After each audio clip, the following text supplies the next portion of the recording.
Isaac Newton. Isaac Newton.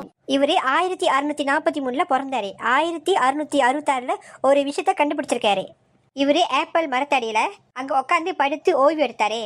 அப்புறம் கொஞ்ச நேரம் கழிச்சு ஒரு பலமான காத்தடிச்சு ஒரு ஆப்பிள் அவர் மேல வந்து உளுந்துச்சு. அவர் கண்டுபிடிச்சு பார்த்தாரு, அவர் பக்கத்துல ஒரு ஆப்பிள் வந்து உளுந்திருக்கு. அப்ப அந்த ஆப்பிள் எடுத்து அவர் யோசிச்சு பார்த்தாரு, ஆப்பிள் கீழே வந்து விழுந்துருச்சா? அப்ப அவர் என்ன பண்ணாருன்னா அந்த ஆப்பிள் வந்து மறுபடியும் வந்து தூக்கி வீசினாரு மரத்துக்கிட்ட. ஆனா அந்த போன ஆப்பிள் மறுபடியும் பூமிக்கு வந்துருச்சு.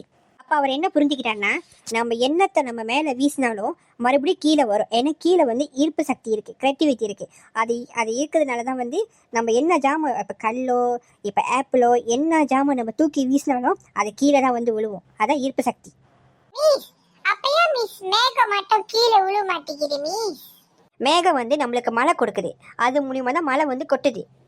ஓகே, இன்னைக்கு கிளாஸ் முடிஞ்சிச்சு. நாளைக்கு வேற விஷயம் படிக்கலாம்.